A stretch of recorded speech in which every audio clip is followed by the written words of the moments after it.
Third session, let's go. So even though Nima introduced myself already a bit, I also want to give you somewhat of an introduction about myself, because I'm probably one of the less known speakers here tonight.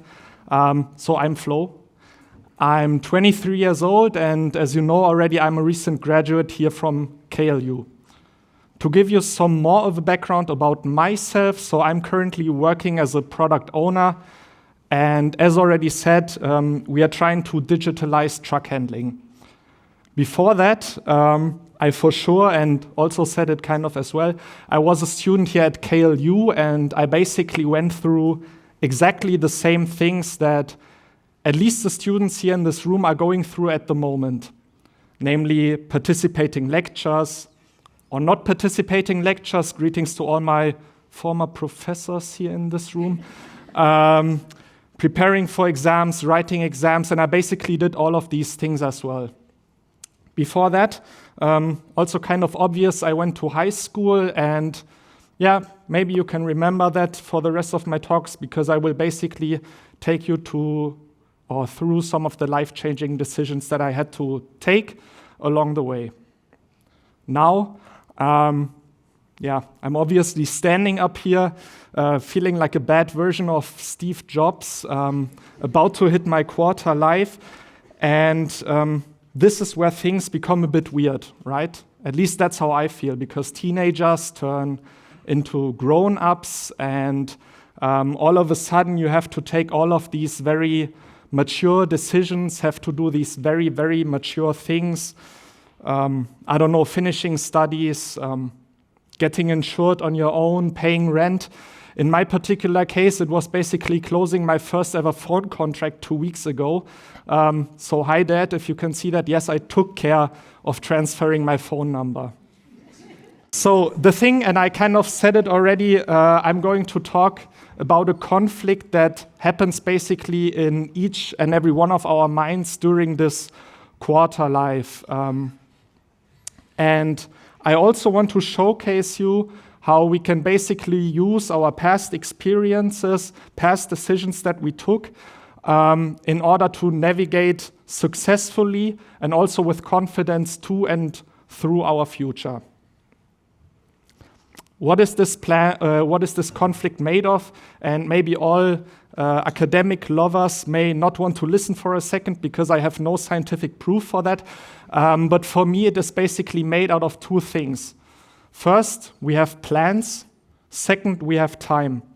And these two things, for sure, are somewhat dependent upon another, but also conflicting each other, and they both lead to an unwillingness to decide. I'm going to dig a bit deeper first on plans, and what are plans? To me, plans are goals, targets that we may want to follow in our life. Who of you knows this SMART rule for goal definition? Maybe just a quick hands up. Now, next question, who of you knows what the letter S is standing for in SMART? Yeah, go ahead. Yeah, specific. Specific, and I want you to remember that word, because I'm pretty sure that each and every one of us had situations in their life where they had to take a decision which seemed somewhat life-changing, right? So how did you approach it?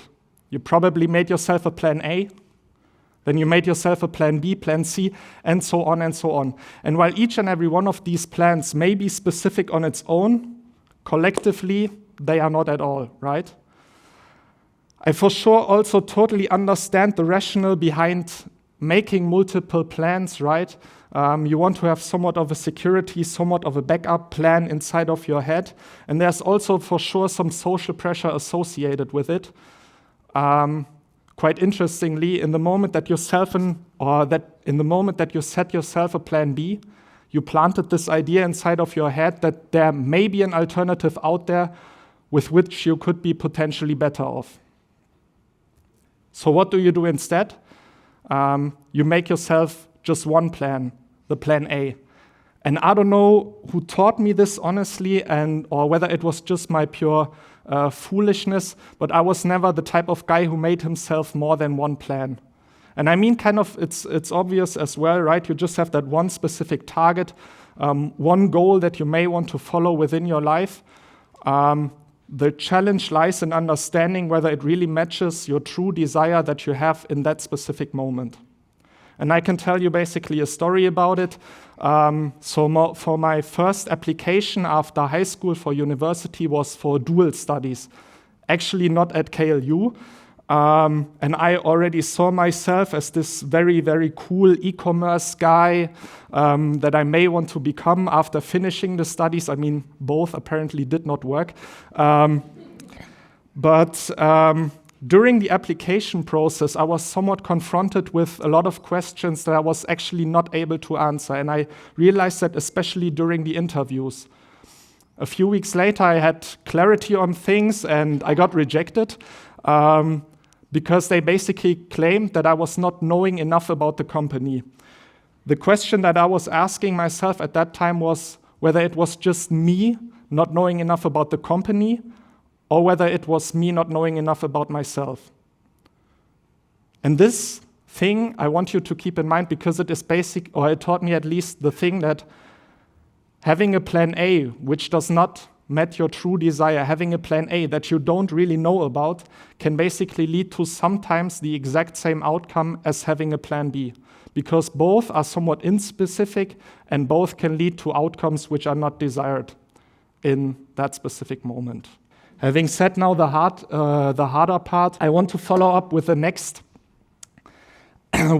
part of the conflict, which is basically about time. And what do I mean with time? Basically the difference between now and the future. And I guess we all kind of talked already about this whole future thing. But I'm pretty sure that you're all aware of the fact that there are more chances of you missing your goal, not fulfilling a plan, than actually fulfilling it, right? And as you can see from my example, plans sometimes fail. I'm not saying that this was necessarily a good plan, but plans do fail.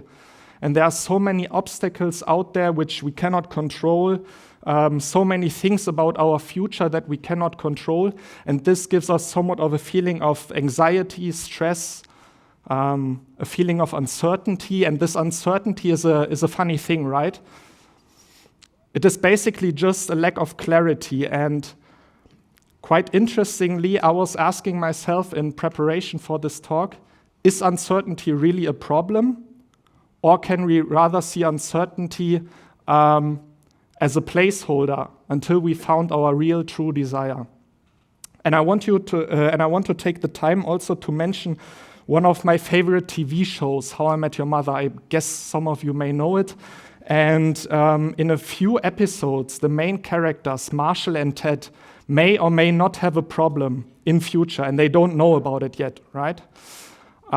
So instead of completely losing their minds on this specific problem, they just claim or they just say to themselves, okay, future Marshall and future Ted will take care of this. And I guess that's actually quite a funny way to think about uncertainty, because in moments of uncertainty, we basically lack on clarity. In the moment we get clarity, then all of a sudden things shift, right? And this is basically, a point where we know, okay, did our plan A succeed or did it not? If it did succeed, okay, congrats, you made it. And if it did not, then there are just a few things that you can do. Regroup yourself and then get yourself the next plan A. Why not a plan B? Relatively easy, because it will always just be this alternative inside of your head where you're asking yourself, okay, would I be better off if I would choose that plan instead? With regrouping, I don't necessarily mean rushing on the next decision, but rather also taking the time to rehab from the failure and identifying what your true desire really is. And basically, after the first rejection that I had, I was also taking myself the time questioning, okay, what do I know now? What do I want right now? And I was also talking to a few friends, and this is what got me here to KLU and also maybe somewhat on this stage here tonight. So, having said all of this, decision-making seems somewhat easy, right?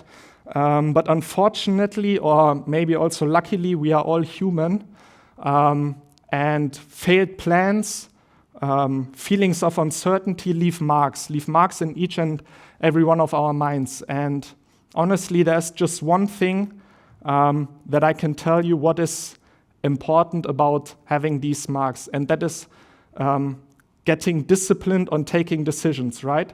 Because these marks at some point will lead to you unwilling to decide, and you just get afraid of taking even smaller decisions.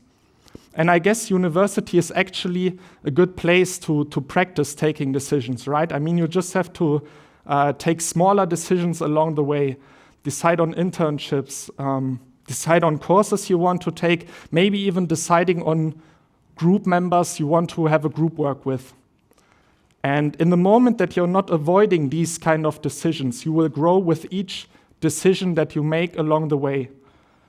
So that in the moment there's the next life-changing decision, or a decision which seems somewhat life-changing, there's no need to be afraid of it, because you basically have clarity on what you want, you took decisions in the past, and in the moment you fail, you will make yourself the next plan A.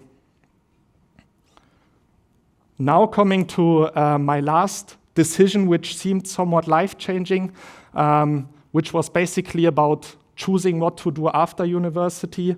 For sure, you always have the option to continue master studies. I was sure that I did not want to do that. And honestly, along the way, the decision about my job, the decision which seemed that big at the beginning of my studies or even beforehand at high school, became over time one of the easiest one in my life. Thank you very much.